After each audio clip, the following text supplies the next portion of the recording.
রূপান্তরের সত্যের আজকের এই পর্বে স্বাগতম। প্রিয় বন্ধুরা, প্রীতি, সালাম এবং শুভেচ্ছা নেবেন। আজ একটু দেরি হয়ে গেল। আমেরিকার পেনসিলভেনিয়া থেকে আমার একজন দর্শক, বেশ সিনিয়র, তিনি অস্ট্রেলিয়ার আশেপাশে 12টা দেশ ঘুরতে এসেছেন এবং তিনি গতকাল সিডনি এসেছেন এবং শুধুমাত্র আমার সাথে দেখা করবার জন্য তিনি আজকে আমার শহর গসফোর্ডে এসেছেন। সারাদিন ওনার সাথেই ছিলাম। এই যে আপনাদের ভালোবাসা, এগুলো আমাকে খুব স্পর্শ করে। তো প্রদীপ দাকে হোটেলে নামিয়ে এসে সারা দেশে আজকে তেমন খবরও নিতে পারিনি। পরে দেখলাম যে অনেকেই জানতে চেয়েছেন যে এই যে দেশে এত আগুন লাগছে, এই আগুন কারা লাগাচ্ছে, কেন লাগছে এবং সিরিজ আগুন লাগছে। তো এমনি গতকাল শনিবার যে ঢাকা বিমানবন্দরে, আন্তর্জাতিক বিমানবন্দরে যে অগ্নিকাণ্ডটি হলো, যে কার্গো ভবনে, যেখানে $1 বিলিয়ন ক্ষতি হয়েছে, মানে কমপক্ষে $100 কোটি। এটি যদি কনভার্ট করে $12,500 কোটি টাকা, $12,500 কোটি টাকার মালামাল পুড়ে গেছে। এবং সাধারণত শুক্র শনিবার দিন কাজ হয় না এই কার্গো সেকশনে, রবিবার দিন যা কিছু আসে এটা ডিস্ট্রিবিউট হয়। তো শুক্র শনিবারে অনেক ইম্পর্টেন্ট সামগ্রী জমা ছিল, তার মধ্যে ওষুধের কাঁচামাল আমদানি করা ছিল, সেগুলো, এটা খুব ইম্পর্টেন্ট, এগুলো সব পুড়ে গেছে। কারা আগুন দিয়েছে এবং এই আগুন লাগার সাথে সাথে কতক্ষণ সময় পরে এখানে আগুন নিভাতে যা দমকল বাহিনী বা বিমানবন্দরের নিজস্ব যে বাহিনী রয়েছে তারা কতক্ষণ পরে এসেছিল এবং এটা কেন 7 ঘন্টা লাগলো নিভাতে? একটা ইন্টারন্যাশনাল এয়ারপোর্ট এবং যার সিকিউরিটি মেজার্স বিশ্বমানের, সেই স্বীকৃতি পেয়েছে 2 মাস আগে যে এটা খুব ভালো মানের ওয়েল প্রোটেক্টেড এরিয়া, সেখানে এই ঘটনা। তার মানে একটা বিমানবন্দরে আগুন লাগলে সেটাকে ইমিডিয়েটলি থামানোর জন্য যে ব্যবস্থা, সেই ফায়ার কন্ট্রোল মেজার, সেটা অবশ্যই এই এয়ারপোর্টে ছিল, কিন্তু সেই মেজার্স থাকার পরেও কেন এখানে আগুন লাগলো? এবং সেটা বলা হচ্ছে যে বাতাসের কারণে, কিন্তু বাতাসের আগেই তো এই আগুনটা নিভে যাওয়ার কথা যখন একদম শুরু হয়েছে। তো এই যে শুধু এয়ারপোর্ট না, তো গাজীপুরে আগুন লেগেছে, মিরপুরে আগুন লেগেছে, কক্সবাজারের ইন্টারন্যাশনাল ইউনিভার্সিটিতে আগুন লেগেছে, আজকে দেখলাম যে ইসলামপুরের এই চকবাজারের ইসলামী ব্যাংকে আগুন লেগেছে। এরকম আগুন নোয়াখালীর সোনাইমুড়িতে আগুন লেগেছে। আগুন লেগেই যাচ্ছে এবং আগুন লেগেই যাচ্ছে। এত আগুন লাগছে যে আমার জয় গোস্বামীর মালতী বালিকা বিদ্যালয় কবিতাটা মনে পড়ে, যেখানে বলছে তবুও আগুন বেণীমাধব আগুন জ্বলে কই।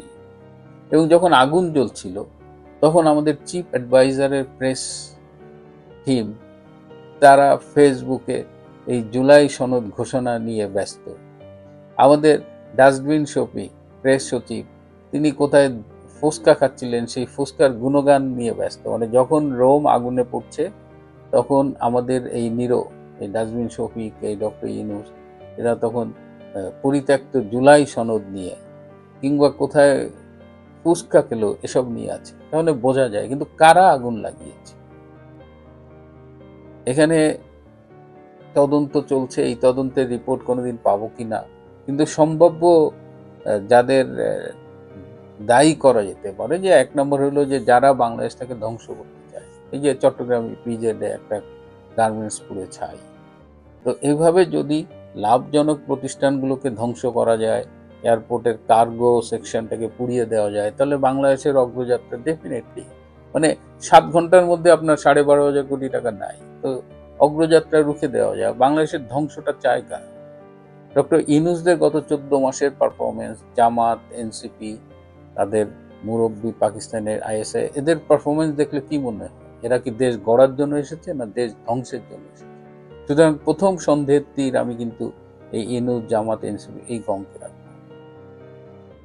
অনেকেই বলার চেষ্টা করছেন যে এখানে কোনো এজেন্সি বা গোয়েন্দা সংস্থার হাত আছে কিনা, এখানে সুপরিকল্পিতভাবে দেশের পরিস্থিতিকে মানে আরো অবনতি ঘটানোর চেষ্টা করা হচ্ছে কিনা, এবং পরিস্থিতির অবনতি ঘটলে যেটা হবে যে ঘোলা জলে মাছ শিকার করবার জন্য অনেকে তৎপর হয়ে যেতে পারে। আবার কেউ কেউ বলছে যে এই অগ্নিকাণ্ডের পেছনে ফ্যাসিস্টের দোসররা জড়িত। আপনারা জানেন ফ্যাসিস্ট কাকে বলা হয়। মানে বিগত সরকার ফ্যাসিস্ট, এবং বর্তমানে গত 14 মাসে যা কিছু ঘটছে এবং আগামীতে ঘটবে সবই এই ফ্যাসিস্টরা করছে। এমনকি গত 17 তারিখে পরশুদিন এই যে জুলাই সনদে স্বাক্ষর হবে, সেখানে আপনারা জানেন যে সংসদ ভবনে কি তুলকালাম কাণ্ড করলো এনসিপি। তাদের প্যাট্রোনাইজেশনে, তাদের ব্যাকআপে জুলাই যোদ্ধা, সেই কোথাকার কোন জুলাই যোদ্ধা, এদের দেখলেই বোঝা যায় যে এরা কোন লেভেলের যোদ্ধা। তারা এখানে ভাঙচুর করছে। এদিকে আবার বিএনপির নেতা সালাউদ্দিন বলছে ওরা ফ্যাসিস্টের দোষর। যাবেন কই? এনসিপি যাদের ব্যাগ দিয়ে মাঠে নামায় তারাও নাকি ফ্যাসিস্টের দোষর।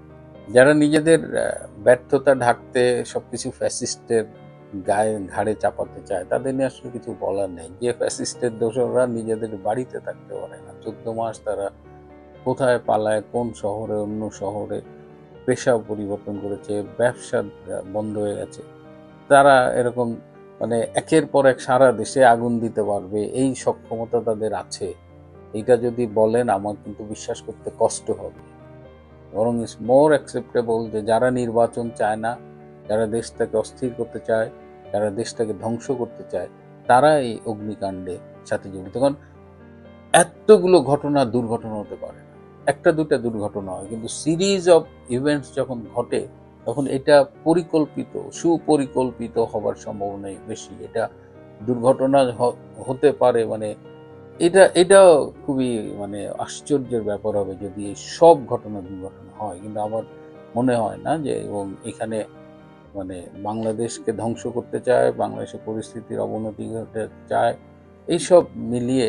কিন্তু আমি এত কিছুর পরেও আমি বলবো, আমাকে যদি জিজ্ঞেস করেন এই সমস্ত অগ্নিকাণ্ডের জন্য দায়ীকে, অবশ্যই doctor Mohammad Yunus. As the head of the state, interim গভর্নমেন্টের হেড যিনি, অবৈধ হোক আর বৈধ হোক সেটা অন্য বিষয়, অবশ্যই তাকে এই দায় নিতেই হবে। এই যে হেড অফ দ্য স্টেট হিসেবে দায় নেওয়ার এই সংস্কৃতি ডক্টর ইউনূস গংই চালু করেছে। আজকে যখন সারা দেশে এই অরাজকতা চলছে, সারা দেশ যখন আগুনে জ্বলছে, তখন সেই দায় ডক্টর ইউনূস এড়াতে পারে না। এই ক্ষতিপূরণ, এই অনেক জায়গায় মানুষ মারা যাচ্ছে আগুনে পুড়ে, এই সব কিছুর দায় ডক্টর ইউনূসের। প্রত্যেকটা হত্যাকাণ্ডের জন্য ডক্টর ইউনূসকে আসামির কাঠগড়ায় দাঁড় করানো হবে। তবে যারা সবকিছুতে ফ্যাসিস্ট খুঁজে পাচ্ছেন, তাদের মাথার মধ্যে ফ্যাসিস্টের ভয় ঢুকেছে, তাদের ভয় অন্যখানে। হ্যাঁ, এবং তারা এইরকমই ফ্যাসিস্টের মধ্যে ভয়ে আছে যে তারা এনসিপিকেও ফ্যাসিস্টের দোষর মনে করেন, জুলাইয়ের লোকগুলোকে মানে যোদ্ধা যাদের। এবং একটা ছবি দেখলাম ভাইরাল হয়েছে যে একটা কৃত্রিম হাত পড়ে আছে রাস্তায়, হ্যাঁ, পুলিশ সেটাও পিটিয়ে ভেঙে দিয়েছে। এবং পুলিশের সাথে যে এনসিপির মানে আচরণ বা জুলাই যোদ্ধাদের আচরণ, এবং আজকে দেখলাম যে নাহিদ ইসলাম জামাতকে ব্লেম করে একটা ফেসবুক স্ট্যাটাস দিয়েছে। এখন আপনারা ভবিষ্যতে দেখবেন যে জামাত এনসিপি, হ্যাঁ, একে অপরের বিরুদ্ধে নানা রকম স্টেটমেন্ট করছে। এগুলো মনে রাখবেন সবই নাটক। মুদ্রার এক পিঠ যদি জামাত হয়, আর এক পিঠ এনসিপি, এবি পার্টি, গণ অধিকার পরিষদ, এরা হলো সব জামাতের A team, B team, C team. নির্বাচন নিয়ে অনিশ্চয়তা তৈরি করে নির্বাচন ঠেকানোর জন্য জামাতও কিন্তু কম সক্রিয় নয়।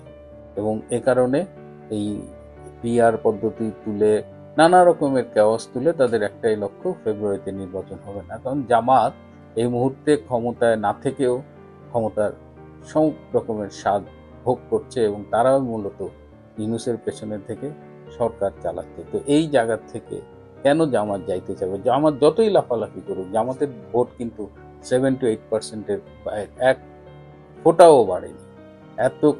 এত কিছুর পরেও তারা যতই লাফালাফি করুক, হ্যাঁ, ফাঁকা কলসি বাজে বেশি না, সেই রকম আর কি। জামাত ক্ষমতা বৈধ কোনো ভোটে বা সুষ্ঠু কোনো নির্বাচনের মাধ্যমে ক্ষমতায় যাওয়ার কোনো প্রশ্নই আসে না। সুতরাং ক্ষমতার স্বাদ ভোগ করতে, দেশ চালাইতে হলে কি করতে হবে? নির্বাচন ঠেকাইতে হবে।